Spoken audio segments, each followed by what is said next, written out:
So, like I was mentioning, the reservoir sizing submissions are due on Tuesday. And in a previously recorded lecture, when I showed you that spreadsheet demo of how to size your reservoir, you can go back and look at that if you need to, or stop by my office. I'm happy to take a look at your spreadsheet. Really remember, the key there is to identify when in the evening does the tank begin to fill.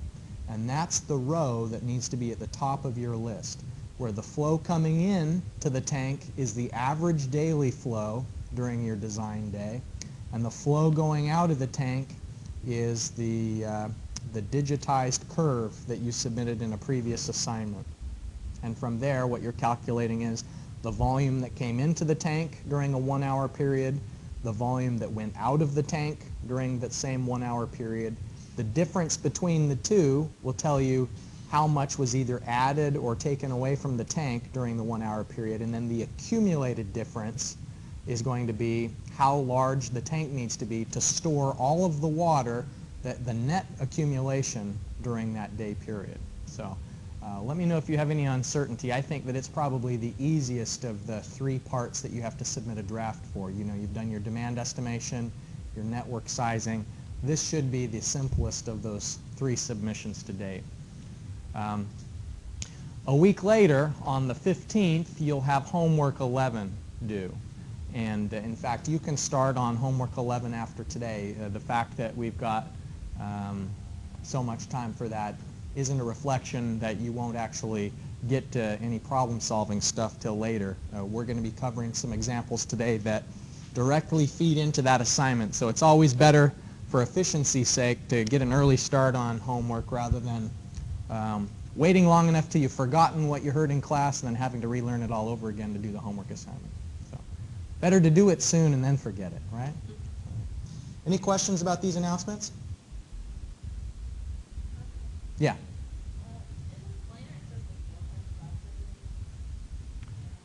There was a mistake. I got the dates mixed up for my trip to Clemson. So it is a week from today that our class will be online. And so Tuesday the 15th we will meet, and Tuesday the 8th we'll meet, but on Thursday the 10th it'll be an online lecture. Thanks for asking. I'm glad that you pointed that out. So that was the course schedule document that I handed out at the beginning of the semester. The online class is shifted to a week from today, next Thursday. Other questions? All right. I hope that everybody remembers the momentum equation. Does everybody have notes? That's such a thick stack of extra notes here. All right. You remember the momentum equation from fluid mechanics, where the force required to hold the system steady. That was the phrase that I tried to beat into your head so that you'd always remember the sign convention of what this equation is meant to indicate. F is the required force to hold the system steady when you've got a jet coming in and a jet going out of a control surface. So let's say we've got some enclosed control volume, and there is a part in there that's deflecting a jet. We've got a jet of water that's coming in, and that vane deflected the jet. So we had flow in and flow out. And what this equation says is that the force required to hold the system steady, and I'm putting it towards the right just because we say that to the right is positive, but just by looking at it we can tell that you're actually going to have to push to the left to hold this system steady. It's the mass flow rate, so Q is the volumetric flow rate, units of cubic meters per second. Multiply that by the density of the fluid, and that turns it into m dot, the mass flow rate. So kilograms per second is how we measure the mass flow rate. And then the difference of the velocity. 2 is the outgoing velocity, minus 1, the incoming velocity. And so this tells us the magnitude of the force required to hold the system steady. And so we applied it to vanes. We applied it to nozzles like this. And in the nozzle problem, we had the added complexity, you'll remember, of when you cut the pipe with the control surface, then you have to consider what? When we did nozzle problems, and there's a jet of water coming out, and you know it continues, this pipe continues, but I draw my control surface like this, how were momentum problems complicated when we were working with nozzles? Would it jog your memory if I did this? It shouldn't, but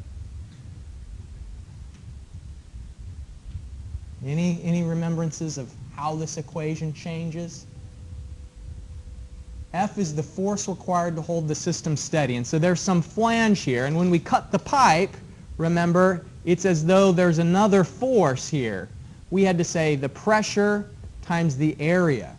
And so we had pressure times area plus the force required to hold the system steady is equal to the mass flow rate and the velocity out minus the velocity in.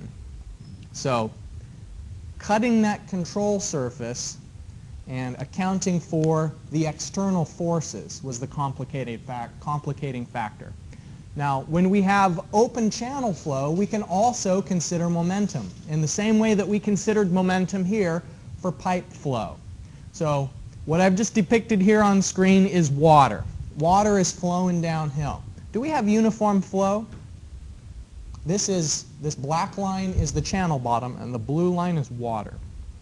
So does this flow meet the criteria for uniform flow? Why not, Kevin? Why isn't this uniform flow? How do you know it's non-uniform? That's right. Remember, the definition for uniform flow is that its characteristics, whether they're velocity or depth or width, are constant in the direction of flow. And here, if it's getting deeper, as it appears to be, water flows downhill, so it's getting deeper in the direction of flow. And so what's happening to the velocity in the direction of flow? It's decreasing. Yeah, it's getting slower. And so this is non-uniform flow. Fine. But what we can do with non-uniform flow or any other flow is we can consider momentum. And here is the momentum equation. The momentum at 1 is equal to the momentum at 2. And let me tell you a little bit more about this. Q times G divided by A. What's Q divided by A? It's the velocity. And so we have the velocity times times the flow rate. And so velocity times flow rate. So we've got velocity times flow rate. And then G is going to turn it from, if we multiply everything by the unit weight and divide by G, then we can have the density of the fluid. And so we can take this equation and multiply both sides of this equation by the unit weight of the fluid, and what it will take us to is that the force at 1, we'll say that this location is 1 and this location is 2. The forces acting on the flow, if we were to cut the flow with a control surface, are equal. And the reason for that is that we can calculate the force by taking the momentum equation, this momentum function, and multiply it by the unit weight. And so these two terms are the dynamic force term of the momentum function, which is Q squared divided by G times A. This takes into account the movement of the liquid in calculating momentum. And this term is hydrostatic force. A is the cross-sectional area, so it's the channel width and the depth of flow. And then H bar is the depth of the centroid from the surface, from the top of the water halfway down if it's rectangular. If it's a trapezoidal channel, then calculating the depth of the centroid is a little bit more complicated, not too considerably complicated. We have an example that look at trapezoidal flow later today. But these two terms together, dynamic force and hydrostatic force, allow us to calculate how much force is being applied to the water if we were just to draw a control surface at either side, at the upstream end and the downstream end.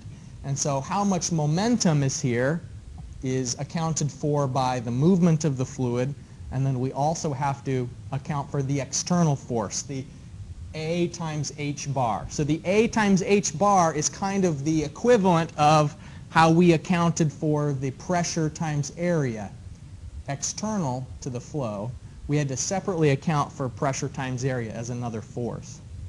And the Q squared divided by GA, this part of it for open channel flow, is akin to this part that we applied for momentum when we had closed conduit flow. So there are some direct analogies between closed conduit and free surface flow. So we can create diagrams that illustrate momentum and depth. And so I want to just very briefly show you how to construct a momentum depth diagram, and we'll talk about how that's different from a specific energy diagram, because it's important for us to distinguish between the two. Momentum depth and specific energy. We've done specific energy before, and momentum depth looks similar, and so sometimes students will confuse the two, but there is a difference between them. So we have a rectangular channel here, you can see. The bottom width is B, the depth here is Y. We're going to have the flow rate going through this channel be 15 cubic meters per second. The channel width is 6.5 meters, and we're just going to play around with a lot of different depths, Y. And then in another column, I'm going to calculate E, which is specific energy, and you've seen that before, and you know how to graph a specific energy diagram. The specific energy diagram, when we make it, we have specific energy on the x-axis, we have the depth on the y-axis, and it looks like this. And we'll have some critical depth, we'll have the minimum specific energy, and then everything up here is the subcritical zone, and down here is the supercritical zone. And that's what we do with the specific energy diagram. We're also going to calculate a momentum depth diagram where one of our columns is going to be a column that we entitle M. And in order to calculate that, we'll account for the flow rate squared divided by G times A plus the area times the depth of the centroid. What formula should I use for H bar if I've got a rectangular channel? H bar is what? In terms of Y. It's going to be the depth to the centroid. So from the surface of the water down to the centroid, how far is that going to be if the water depth is Y? Y over 2. Good. Right. So let me fire up Excel. I'd invite you to follow along, but those tablets just take too long to boot. We've got a lot of ground to cover today, so I'll be the only one having all the fun with Excel. I know you guys have Excel envy when I do this, but you can do it at home. Q, we're going to have the B, which is the channel width. We're going to have some depth. H bar, which is the depth to the centroid.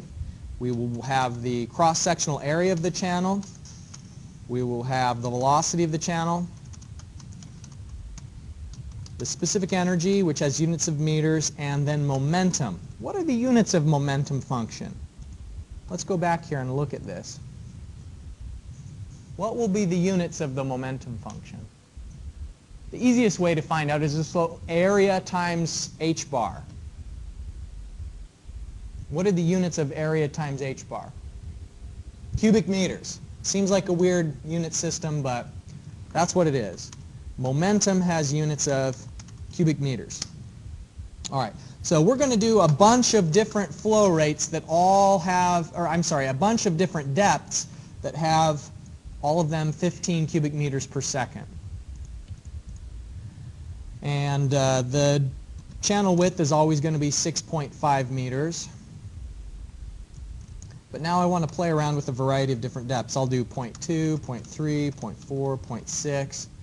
And just because it's one of my favorite numbers, I'm also going to do 0.816.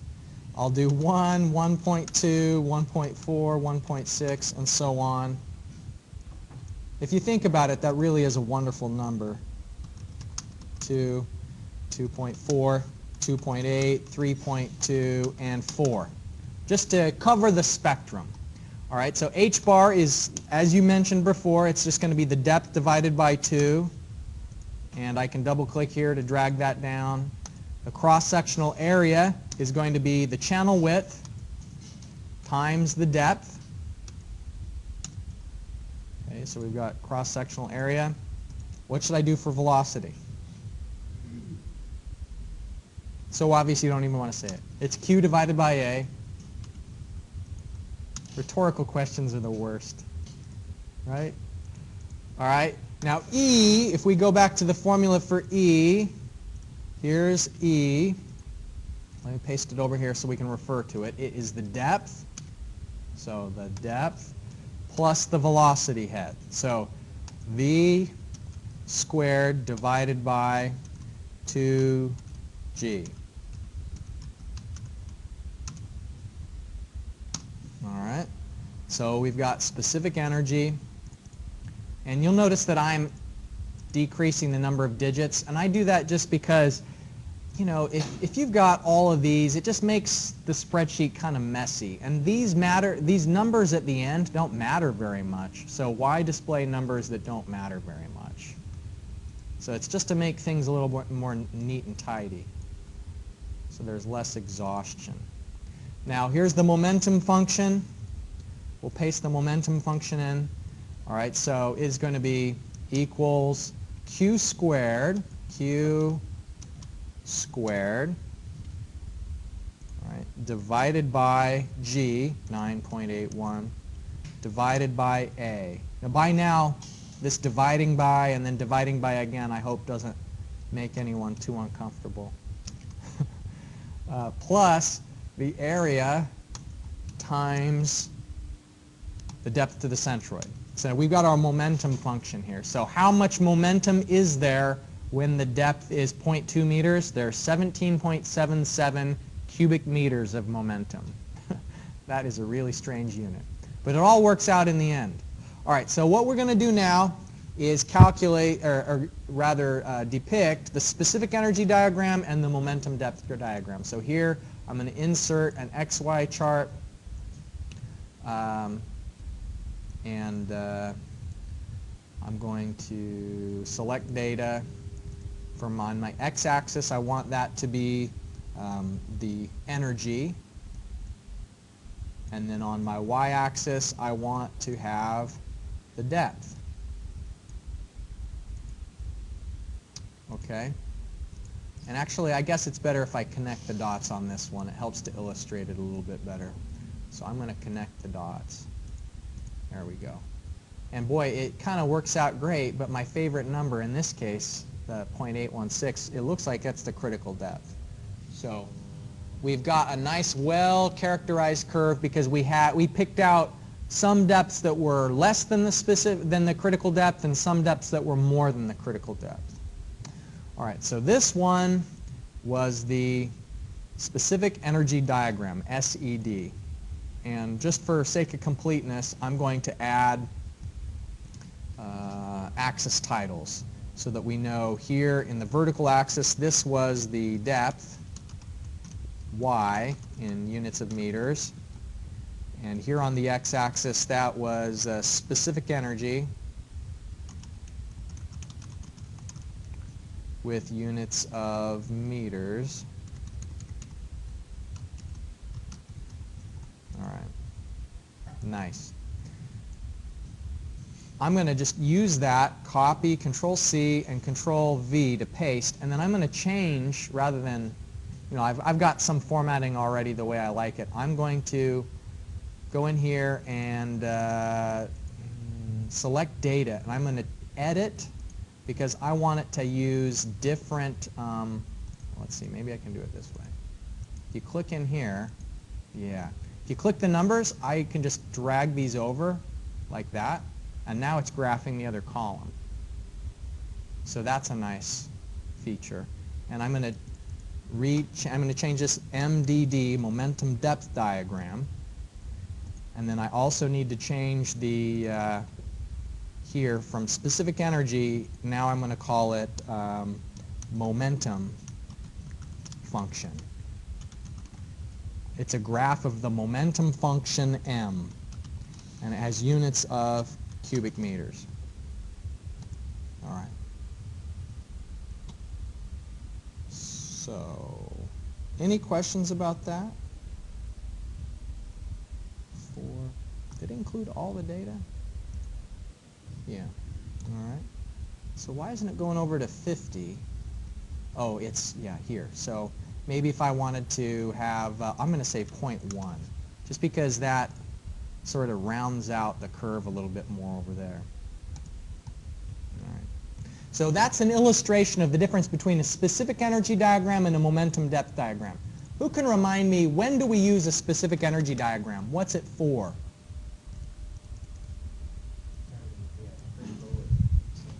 Okay, you can use it for assessing the flow regime. All right, so what other uses does it have, the specific energy diagram? Alternate depth. It's like stereo. That's the most beautiful stereo I've heard in a long time. Yeah, alternate depth. And so that means that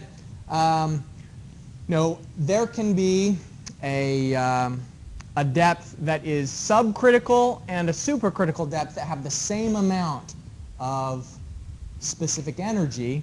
And we use the specific energy diagram also for these problems where there's a step up, a step down, a change in the channel width.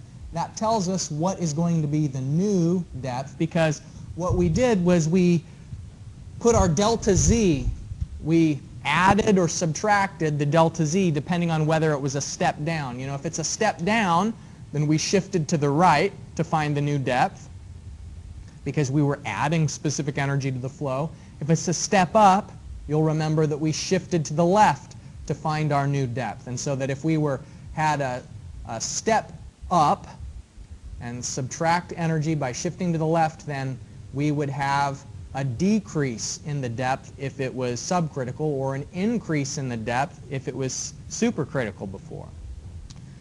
So that's how we use a specific energy diagram. How we use a momentum depth diagram, I'm going to be getting to that very quickly here. Let's talk about rapidly varying flow. This is a hydraulic jump, and it's such an interesting phenomenon, it has a holiday devoted to it, Hydraulic Jump Day. And here are a couple of instances that can cause a hydraulic jump. And so let's just talk through them briefly. The first one, in A, you'll see that there's a hydraulic jump formed when you had a steep slope and then it went to a shallow slope. And specifically, what do you think S sub C stands for? Critical slope. Critical slope. What is the critical slope? What do you think the critical slope means? I mean, what's critical about the critical slope? Why would it be critical as a slope? It's a velocity. Exactly right. The critical slope is the slope that causes critical flow. And so it's steep enough that the water has critical velocity. It's steep enough that the water goes at the critical depth. What if your channel slope is steeper than the critical slope? Then what do you think the flow is going to be? Exactly. It's going to be supercritical because, you know, if it's steeper, the water's going to be moving faster, and so the depth will be less. And so if your slope, as indicated here, if your slope upstream is greater than the critical slope, then what can we say about the flow here? Well, just by looking at the slopes and our reasoning we've gone through, we know that this is supercritical flow. What's another indication that we've got supercritical flow here? You know, it's shown that the critical depth, here's YC, and the flow depth, Y naught at 1. That means that the normal depth before it came to the hydraulic jump, here where the depth and the channel slope were parallel, you had supercritical flow because the depth of flow was less than the critical depth. That's one of the ways we can diagnose the flow regime, is by comparing the depth and the critical depth. Now what about downstream, where we have what's called a mild slope? When the slope is less than the critical slope, that's called mild. This is called steep. So now we see that the depth, y naught 2, the depth is greater than the critical depth. And so that means that conditions are subcritical. So what causes a hydraulic jump is when you've got a supercritical slope that matches into a subcritical slope. It has to go, the flow has to go through a transition. This is a forced transition. Anytime you have supercritical flow going to subcritical flow, there's going to be a hydraulic jump. It may not always be very dramatic. Sometimes the hydraulic jump is a very small and subtle thing. And sometimes the hydraulic jump is actually submerged. Like it could be underneath a pool of water. So it may be there but not visible. But in this case, you can see it. The shaded in gray part is meant to sort of illustrate the rollers and the kind of turbulence that you'd see in a hydraulic jump, as are this little dashed line here and the curve. That's meant to just sort of evoke the idea of waves. And then it matches back here to uniform flow after a while. It eventually gets back to uniform flow. In the lab, we'll try and make the hydraulic jump as obvious and spectacular as possible. It won't be as spectacular as if like we were at the downstream end of a gigantic spillway, but it won't be an invisible hydraulic jump, and sometimes the hydraulic jumps aren't visible. This is what causes the hydraulic jump that we see in the lab. So who can describe what's going on here? What do you suppose is the flow scenario? I think Elman's got it. I can see that gleam in his eye. What is this part? Let's just tell me, what do you think this part is? Close. It's not necessarily a weir. It's a gate. Yeah, it's a floodgate. And so water's going under the gate. And here, why not? What does why not mean? That means normal depth. So flow was uniform, but then it started getting deeper. The flow started getting deeper because of the gate was in the way. And so this gate was kind of choking flow a little bit. And so the depth got pretty high on the upstream face of the gate, and then water has to flow under the gate. And so what do you suppose the velocity is underneath that gate? It's pretty fast. The velocity is going fast. And so even though you'll see from the slope, it's saying that the slope is less than the critical slope. And so we have a mild slope, but there's still supercritical flow going, even though there shouldn't be. According to the slope, the slope isn't steep enough to support supercritical flow. But we have supercritical flow because the water's coming under that gate.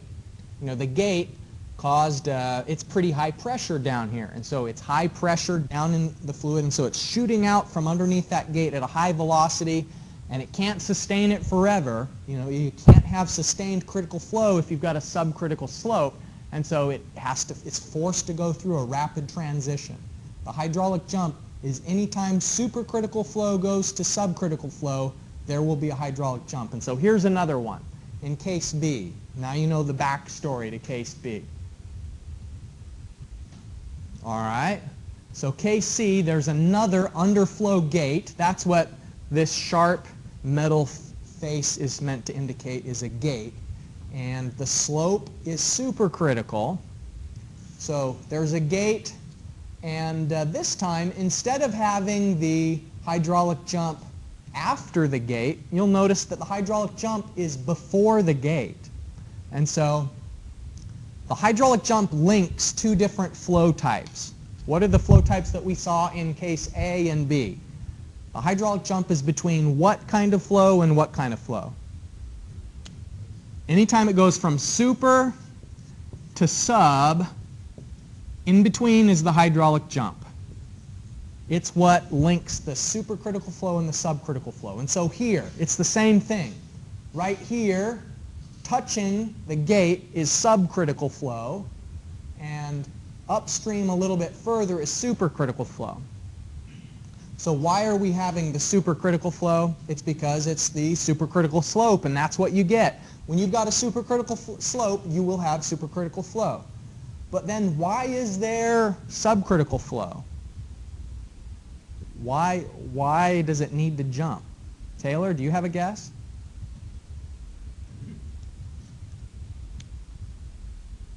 What's causing, if the hydraulic jump always occurs to match up supercritical flow with subcritical flow, why is there subcritical flow anywhere that, if the channel is supercritical? Any guesses? Yeah, it's pooling behind the gate. This gate, as the water goes down, as the gate goes down, you'll notice the gate is lower than the original water depth. And so it started choking the flow. And so it choked the flow, and the water had to accumulate until when? When did the water height stop increasing?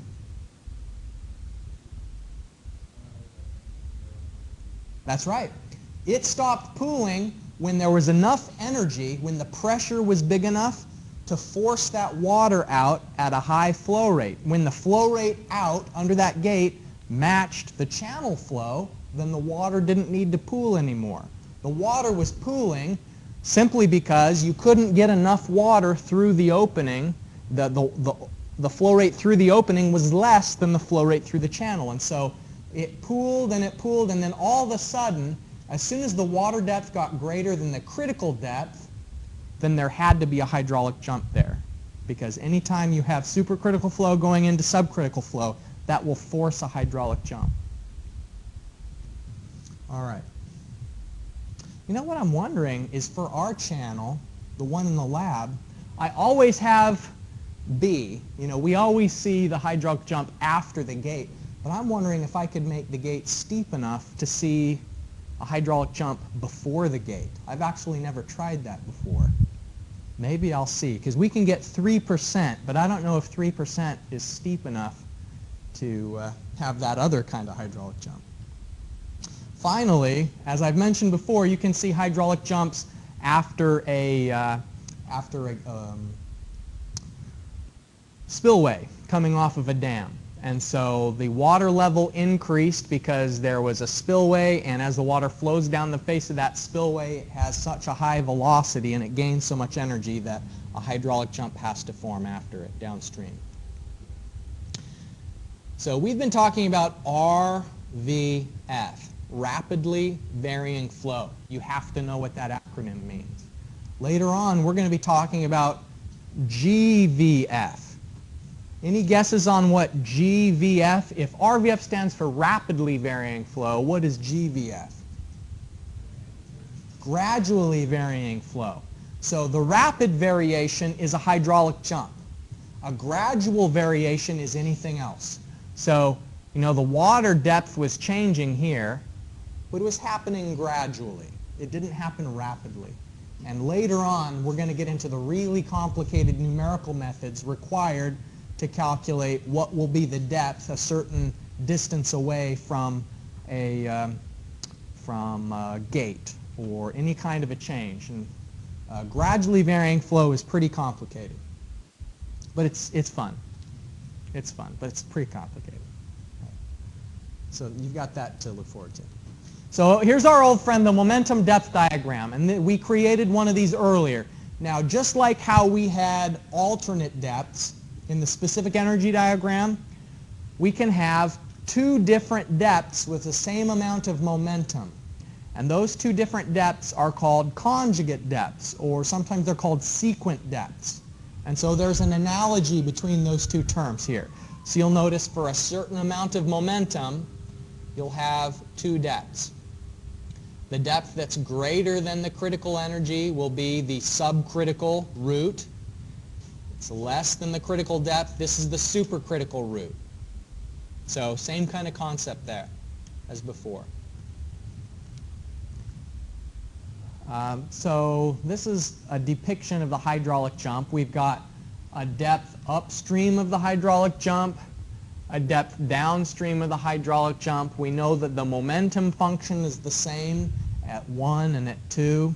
And a couple of key things that you're needing to keep in mind is that you can calculate the Froude number for any kind of a cross-section like this formula. If you happen to have a rectangular channel, then you can use these equations. Well, let's take a look at a couple of hydraulic jumps, you know, like at the extreme of size. A really small hydraulic jump and an extremely large one. Here's a hydraulic jump that you could make in your own sink as you're doing the dishes. Oh, Windows Media Player lets us down again, but not for long. Hold on.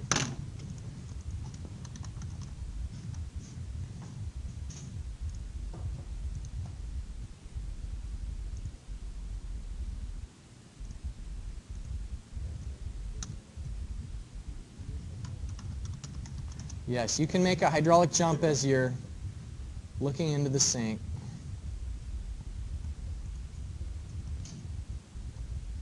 All right. Okay, so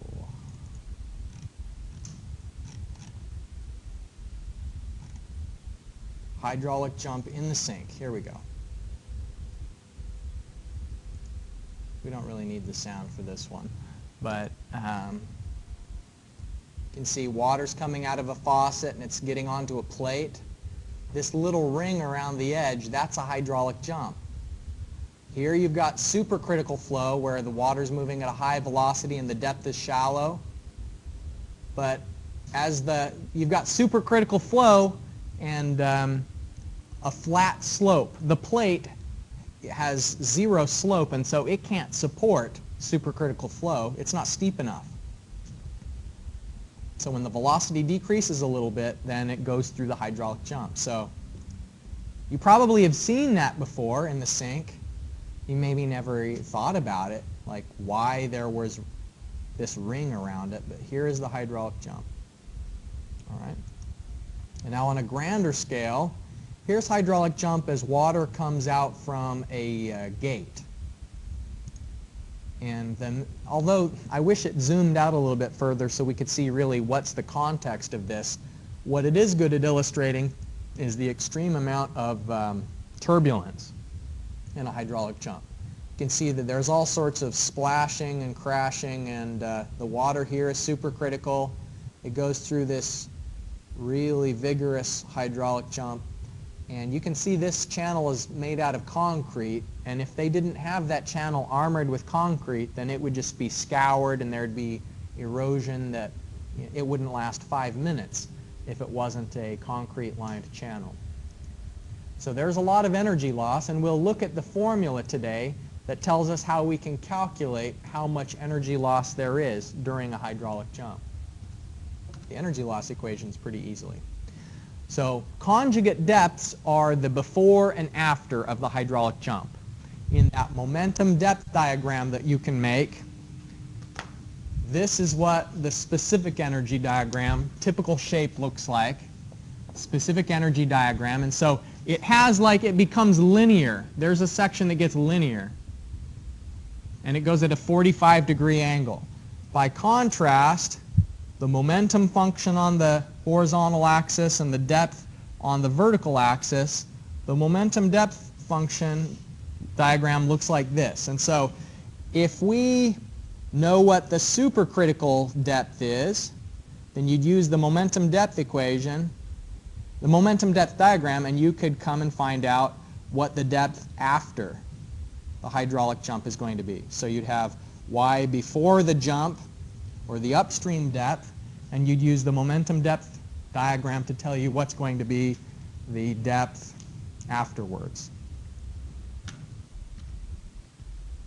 Okay, so this is an illustration from your textbook that's just showing if you had a channel that was 1 meter channel wide, this is trapezoidal, with t equals 1, that means the side slopes are 1 to 1.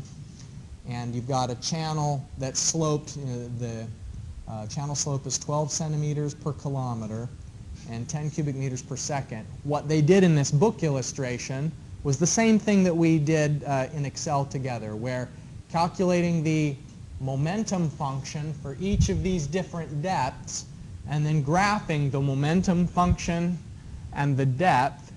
If you knew what the depth before the hydraulic jump is, so you calculate over here, you find the interception of, on the momentum depth diagram, where does your initial depth intercept with that?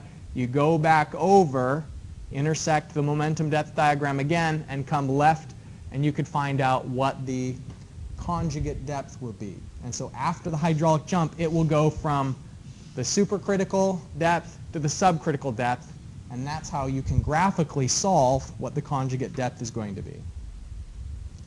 There's also a numerical way to calculate what the depth is. You don't necessarily have to use Excel and a function and solve this graphically.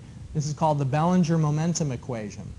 And in the Bellinger momentum equation, you solve for the downstream depth, y2, with some known upstream depth, y1. And you can see that it's expressed here in terms of the Froude number. Here it's expressed in terms of the critical depth relative to the depth at 1. Either one of these equations will work.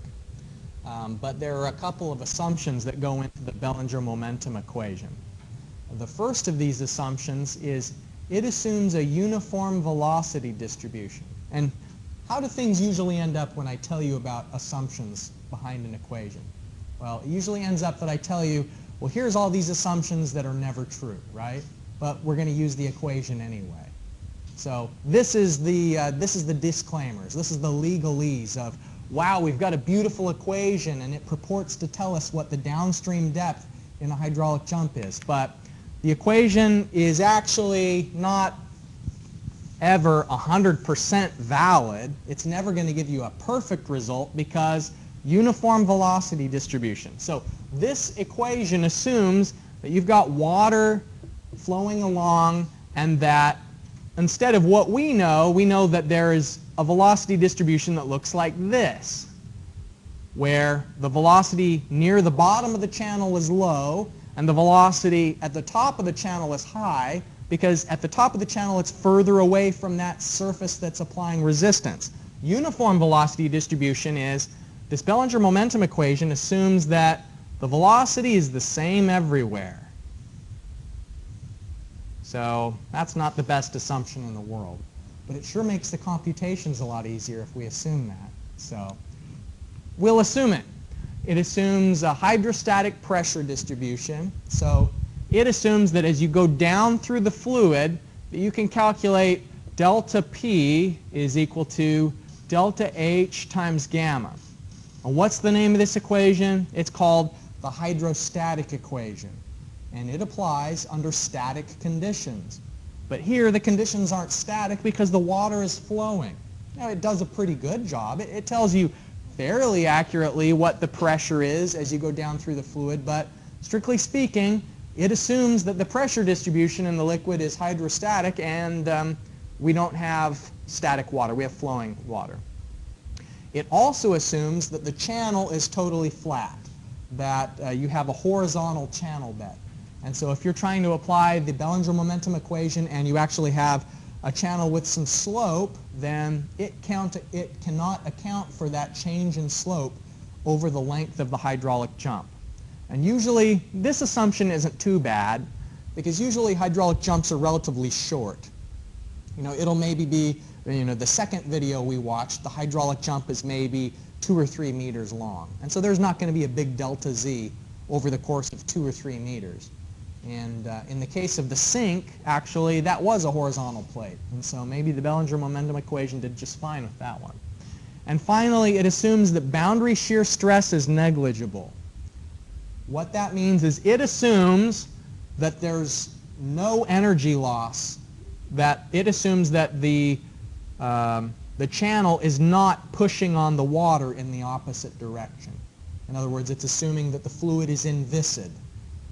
And this last assumption goes hand in hand with the first one. There's a uniform velocity distribution because it assumed that the boundary shear stress is negligible, that over the jump there's no energy loss due to friction with the surface. Again, that's an assumption that's okay as long as the jump isn't very long. But if the jump is long, and sometimes they're long, then this equation gets a little bit less accurate. And so the further away we get from these assumptions, the less accurate this equation is at describing what the new depth is going to be downstream. I told you there was an equation that tells you how to calculate the energy loss through the hydraulic jump. There's a lot of turbulence and you saw the vigorous mixing and all the vortices and everything. So here is the equation that tells you the delta E, and the units of delta E are meters, how much energy is lost over the jump. Okay, so here I'd like you to give it a first try. Calculate, number one, the downstream depth in a hydraulic jump. We've got a rectangular channel here. And then find the fraction of the initial energy that's lost through the hydraulic jump. And so you'll need to calculate delta E and then divide that by E1, the energy you had upstream. Of course, feel free to collaborate with a partner as you do these calculations.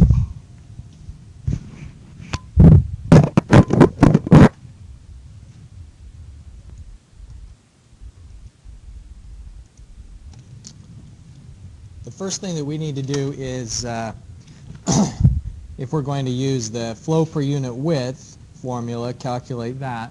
In my case, I just found the Froude number based on the flow rate squared times the top width divided by g times a cubed. And so the Froude number is 5.238.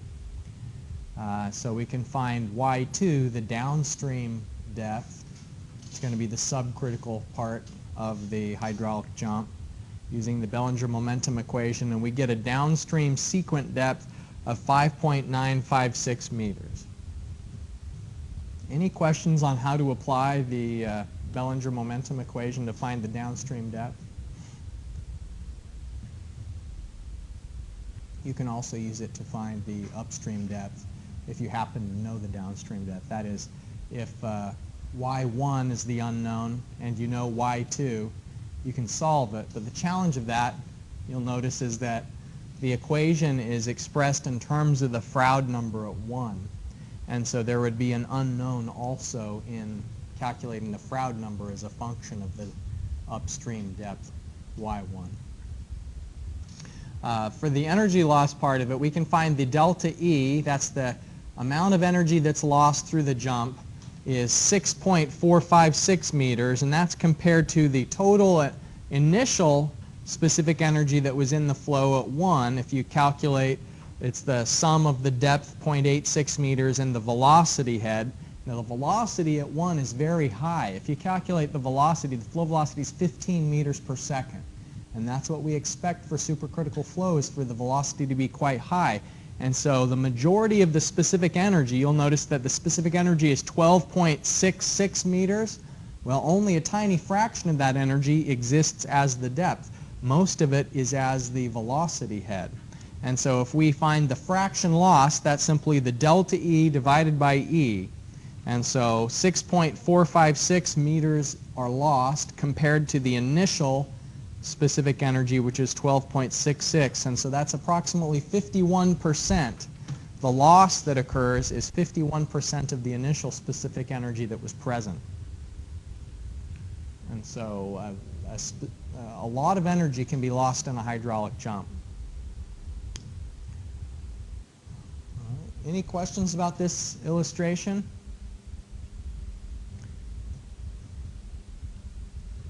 All right, one final thing I wanted to review with you is the how to find the depth to the centroid when you have a trapezoidal channel.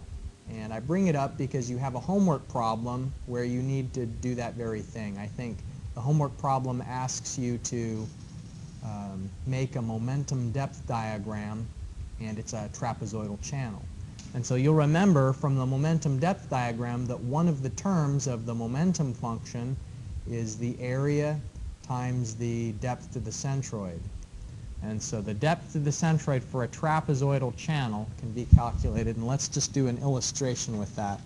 Let's say that we have a trapezoid where the base width is 1 meter, we have 1-to-1 side slopes, and the depth is 1 meter.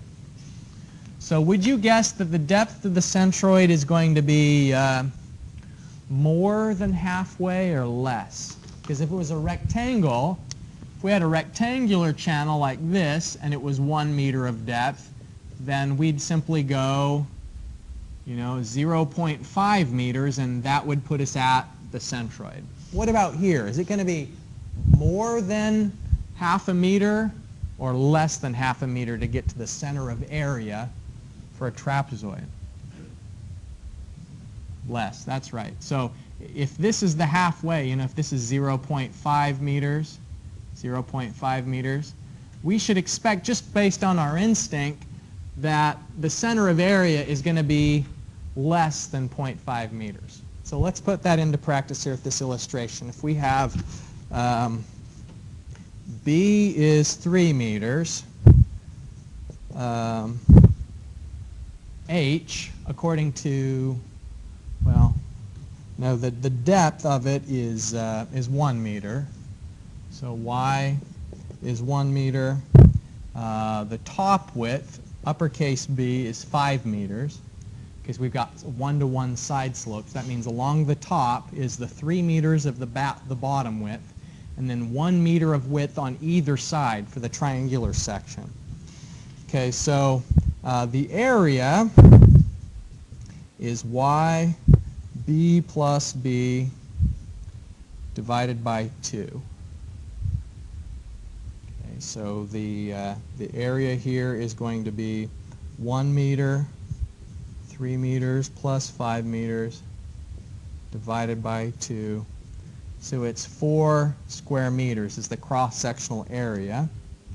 And so the distance up to the centroid. Now this formula measures the distance to the centroid from the bottom up. And so the distance up to the centroid, I'm going to underline up to remind myself that I need to do 1 minus this later, to centroid. Okay, so it is 1 meter, 2 times 5 plus 3 divided by 3 times 5 plus 3. Okay, so if you do the calculations on that, we've got 10 plus 3 is 13 times 1, so 13 divided by 3 times 8, which is 24. So in all, that is 0.5417 meters. And so from the bottom up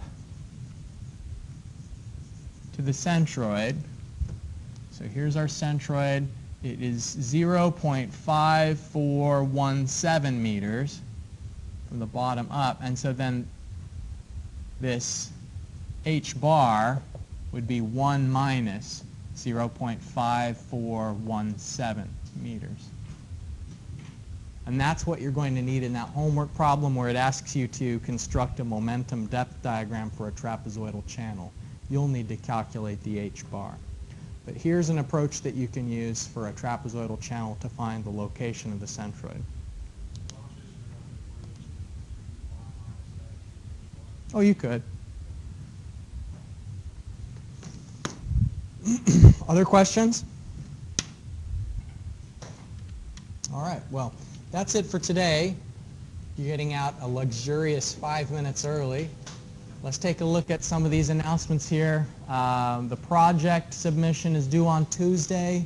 We'll spend some time in the classroom on Tuesday, and then we're going to go into the lab to do the second lab demo. And you'll notice here for homework 11, one of those problems that you need to work on is lab demo 2.